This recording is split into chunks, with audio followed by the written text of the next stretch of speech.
Qophii labataa har'aa keessatti keessummaa addaan silii qaba. Atleet Qananiisaa Baqqalaa shaampiyoonaa addunyaa yeroo 5 olompikii yeroo 3 mo'u malees atleet Qananiisaa Baqqalaa dorgommiiwwan addunyaa irratti gurguddoo ta'an hedduu mo'uudhaan atleetii beekamtii argate. Qananiisaa Baqqalaa baga nagaan gara stuudiyoo Washington DC'tti argamu sagalee Ameerikaa nagaan baga dhufte. Isinis baga nagaan na eegdan. Gara DC maaltu si fide Qananiisaa? Gara DC kan dhufe badhaasa tokkoof badhaasa Nova Connection African Great Run jechuudhaan qophaa'etu jira. Nova Connection Dr. Gaashawun chairmanin qophii kana qopheessan na affeeruudhaan badhaasa namootni beekamoon hojii gurguddaa hojjeta Afrikaa irraa beekaman badhaasa akka argatan beekumtii akka argatan jechuudhaan qopheessaa turanii egaa badhaasa kanarratti akkan argamu na affeeranii badhaasa kanas argadhee jira jechuudha. Baay'ee gaariidha. Egaa badhaasa malees sanbattan irraa sagantaan kun ture fiigichi sun ture badhaasuma irratti hirmaatte moo fiigicha irratti hirmaatte? Fiigicha irratti hirmaadhe egaa badhaasa kana wal qabatee wal dorgommii sin qopheessanii wal dorgommiin qophaa'e kiiloomeetira 5 muuxannoodhuma argachuudhaaf egaa fuuldurattis wal dorgommii gurguddaa qopheessuudhaaf jecha jalqabaa jiranii egaa akka jalqabaatti baay'ee gaariidha baay'ee wanna nama gammachiisu.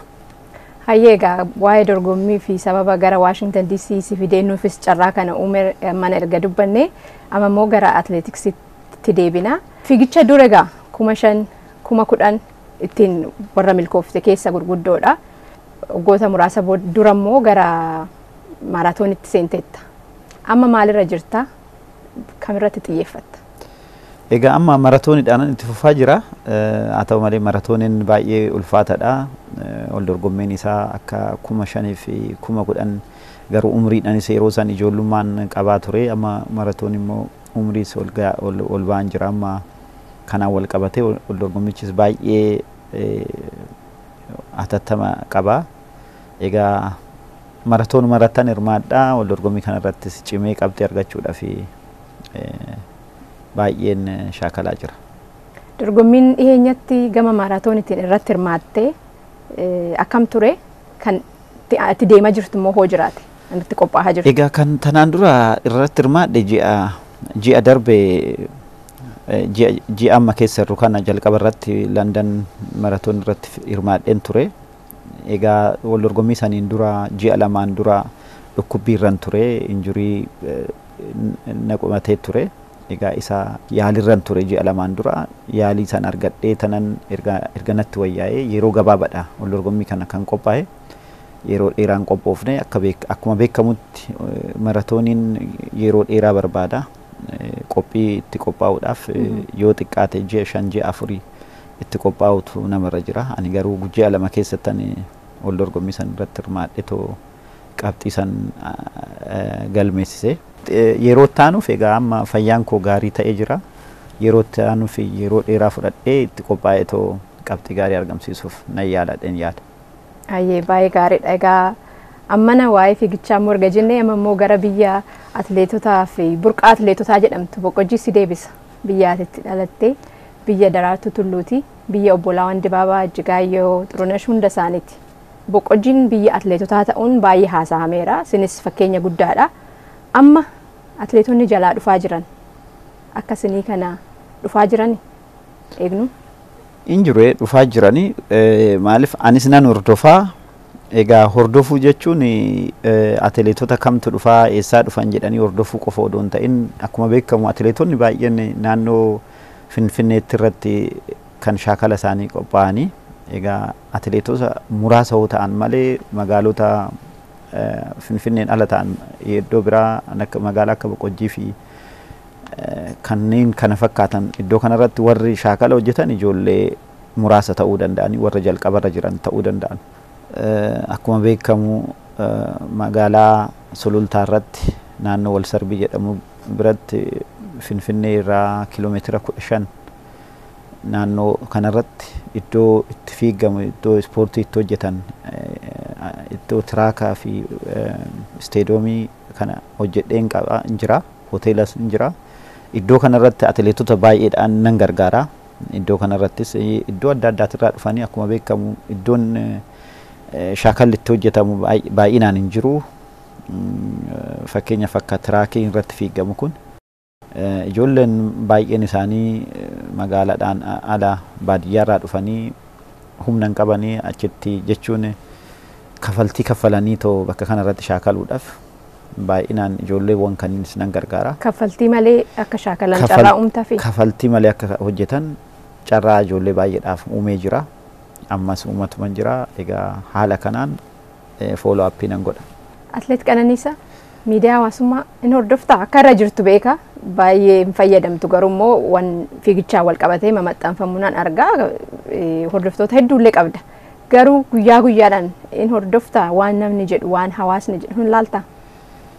Nan laalaa yeroo tokko yeroo baay'ee sin qabu yeroon qabu san keessatti nan laala waa tokko egaa nama gammachiisus jira nama gaddisiisus jiraachuu danda'a.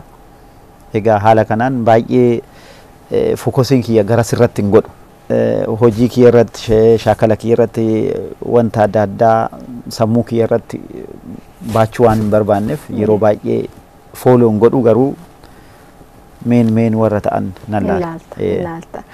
Wanni kana kaaseef waa lama tokko waan akka qoosaa fakkaatu isa boodatti deebi'a.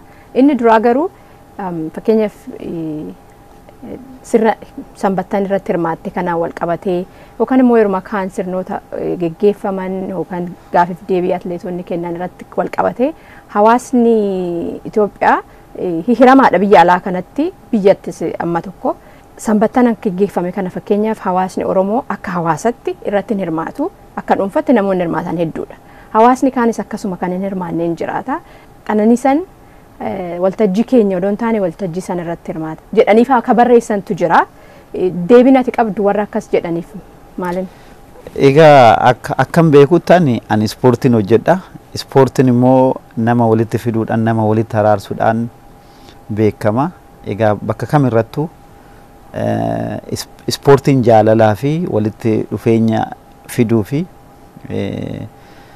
kanaaf kan biyya biraatis biyya ormaa deemnee wal dorgommii yeroo baay'ee olompikis ta'ee shaampiyoona addunyaati irratti kan hirmaannu walitti dhufeenyummaa fiduudha wal dorgomanii too mo'achuuf mo'atamuuf qofa odoon ta'in walitti dhufanii kaalcharii adda addaa ofii baratanii wal kabajanii walirraa baratanii wal gargaaruudhaan kan beekamu ispoortiin. Egaa ani kanarratti namni kamiyyuu sabni kamiyyuu yoo affeerraa naa godhee na kabajee badhaasa naa qopheesse lakki isin saba kiyyaa miti isin lakki ani isinittiin dhufu yookaan isinirraa badhaasan fudhadhu hin jedhamu kabajuutu namarra jira. Egaa kanarratti sabummaadhaan afaaniin adda adda ba'uun adda adda faca'uun kun eenyumaafuu hin ta'u fuuldurattis taanan namni uummanni Itoophiyaa hundi isaaniitu biyya adda addaa keessa jiraatan walitti dhufuudhaan jaalala uumaniitoo biyya ormaati irrattis qophii qophaa'u kan bakka tokkotti qopheessuu danda'u. Yoo sabni kun qopheesse isarratti hirmaachuu yoo sabni sun qopheesse akkasitti walitti dhufuudhaan wal gaafatanii jaalala uumaniitoo ofiifis biyyaafis fuulduraafis guddinni kan dhufu haala kanaan malee akkana wal qoqqooduun kun eessaa nama hin geessisu. Ani durirraas kaasee ammas ta'ee ani Qananiisaadha. Ani immoo eenyummaa kiyya eessattuu hin jijjiirus sabni kun kanaa oli sabni kun kanaa gadi jedheetis wanti adda baasee too itti deeme hin jiru. Affeeraadhaan nama na affeere nama na kabajee na affeere bakka kamuu nan dhaqa nan affeerama. Egaa kana wal qoqqooduun kun dhaafu gaarii miti jedheen yaada. Waggoota muraasa dura Galateenii fi ati fiigicha tokko irratti wajjin bakka itti hirmaatantu ture. Isheen kuftee ta'uu fidide ati gaafiif deebii kennaa turte gaazexeessa biyya alaa wajjin. Achi Galateen dhuftee yeroo si bira dabartu Aizosh Galatee jetteen. So slow, but when during the race, Aizosh Galate, Aizosh baka, many not baka, many maraga challenge. But you know, it's okay. No, Sun social media irratti miidiyaa hawaasummaa irratti baay'ee jaalatamee ture. Amma har'aatti illee namni hin fayyadama jecha san Ayizosh galatee jedha. Laalteetta maal si dhaga'ama? Nan argaa bakka hundarratti wantuma adda addaati irrattis bakki irratti hin ka'e hin jiru poolitikaa irrattis hin kaasu bakka hundarratti fayyadamanii ani wal dorgommii kiyya xumuree interviiyuun kennaa jira gara uffata jijjiirratitti deebi'aan jira. Wal dorgommiin kun ganaa jalqabamee meetira 1,500 fiiganii iskiriinii gurguddaatu jira isteedoomii keessa waan laaluu ishiitu kufee chikaatee dhaqqabuu hin dandeechu. Maaliif hagam akka dhukkuba qabu hagam akka namatti dhagamu hagam akka nama gubu atileetitu beeka bakka kanarratti Ayizosh bakka hin jedhes kana jabaadhu homaa godhuu hin danda'amu bakka maal godhuu dandeenya amma kana jaalalan ani atileetota keenyaafis qabu argisiisuufaan kana dubbadhe garuu ani itti yaadeti meeroo sanii dhiisee tanan interviiyuun akka irra jiru irraafadhe achidhaan na butateetu hamileen kiyya garas deeme jechuudha. Addaan mureetoo. Kan maa wal qabatee atileetonni wal jabeessuudhaan wal qabatee waggoota darban keessa gabaasonni tokko akka agarsiisanitti Oromiyaa keessatti keessa'uu atileetonni jalaa dhufan akka durii miti jedhama. Atileetonni bahaa hima jiru hin jiru garuu akka addunyaattis wal dorgommiin yeroo baay'ee gad bu'ee jira. Maaliif ispoortonni adda addaa haarofti waan jalqabaniif addunyaa kanarratti ispoonsaroonni adda addaatis garas waan faca'aniif atileetiks irratti baay'ee sappoortiin godhani. Inkaamiin achirraa argatu hin jiru atileetiin. Xaartee yoo ifaajee dafqa keetii yoo hin argatin baay'ee rakkisaadha. Ivantiin fakkeenyaaf 5,000 10,000 kunis 10,000 amma baay'inaan hin geggeeffamu addunyaa irratti yoo argame shaampiyoonaa addunyaatii fi olompikii irratti qofa kan geggeessaa jiran. Kanaaf atileetonni akka hin jirretti ilaalama malee biyyatti akkaataa itti filaman irraa akkaataa itti qophaa'an irraa yookaan bajataa wal qabatee waan argitu hin jiru ati. Keessa gad bu'ee waan hin beeku hin jiru egaa ani akka hin beeku ani ofii kiyyarraa yoo nan fakkeenya koo si ibse luka duwwaa fiigaa turre wanti nama barbaachisu gaaniitoo jabaatanii argamuu qofa hojii hojjetan irratti cimina yoo qabaatan wal dorgommii irratti qabxii gaarii yoo galmeessisan namni kamuu barbaadee kadhateet fudhata irratti wal lolaniit fudhatu malee. Gorsi asumaan ijoollee jalaa dhufan hawwan gara atileetiksii seenuu ijoollee barbaadan. Gargaarsa adda addaan qabu kopheen qabu uffatan qabu jedhaniitu warri akkanatti hamilee isaanii gabbuusan hin jiru. Kun garuu kopheen uffanni dabalata malee namni tokko yoo cimina qabaatee too hojjete kopheenis uffannis wanni hunduu dhufuu danda'a. Garuu ciminni isaanii hojii irratti ta'uu qaba. Sammuun isaanii cimuu ta'uu qaba. Atileet Qananiisaa abbaa maatiiti ijoollee qabda. Ijoollee kee keessaa karaa kee kana warri fedhan jiru? Hin jaalatu ijoolleen sadanuu hin jaalatu baay'inaan inni dhiiraa kubbaa miilaa jaalataa kubbaa miilaatti taphachuu barbaada. Dubartoonni warri dubaraatis akkasuma fiigicha irrattis akka kubbaa harkaa kanarrattis hirmaachuu barbaadu. Egaa hamilee hin qabu. Hamilee qofa qabaachuun qabxii nama argamsiisu yoo irratti hojjetanii too cimanii too hin hojjenne ta'e. Atii fi haati warraan kee akka maatiitti hin hawwitanii akka gara ispoortii kana deeman maaliif maatiin tokko waan ofii hawwu qaba ijoolleedha. Kaan immoo ijoolleen lakkii waanuma ofii jette waanuma itti toluu fi dandeetti qabdu itti hafuuftu jedha. Fedhiin keenya odoo hirmaatanii qabxii gaarii galmeessisanii itti gammanna. Garuu akkamitti hojjetanii bakka kam ga'uu akka danda'anitti himna. Garuu sanirraan filannoon kan mataa isaanii ta'uu qaba. Akka laayyetti dhufuus hin danda'amu kunis hin beekama. Barnoota isaaniitis akka itti ciman barbaanna. Gara xumuraa jirra. Akka naan jettetti amma maaraatoon irratti xiyyeeffachaa jirta. Maaraatoonii malees karaa diinagdees hojii biizinasii adda addaa keessa hin jirta. Ammas karaa atileetiksiis ijoollee hanqarqaartu hin jira. Amma tokko bal'istee natti himtee fi kaayyoon kee fuulduratti maali? Amma hoomitti yoo fiiguu barbaadda? Ani guyyaa kanan dhaaba jedhee too murteessu garuu ispoortii irraa yeroo kamuu dhaabbachuu hin danda'u. Maaliif aga umriidhaan jirutti ispoortii nan hojjedha.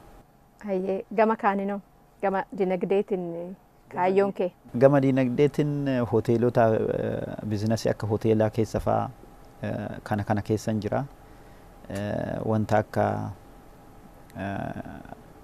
maal jedhama daldalaa kana keessa daldala adda addaa keessa hin jira. Egaa isaanis immoo fuulduratti itti cimeetoo qabxii guddaa argamsiisuun barbaada. Atleet Qananiisaa Baqqalaa istuudiyoo Waashingtan DC'tti argamu an sagalee Ameerikaatti argamtee yeroo kennuu kennitee afgaaffii kanaaf dhiyaachuu keetiif ulfaadhu fayyaa ta'e. Atis naaf feeruu keetiif galatoomi jedha. Hayyee kabajamtoota daawwattoota qophii labataa keessummaan keenyarraa Atleet Qananiisaa Baqqalaa ture. Qophiin har'aa kanumaan raawwateera. Ani Tigisti Gammeeti. Nagahan.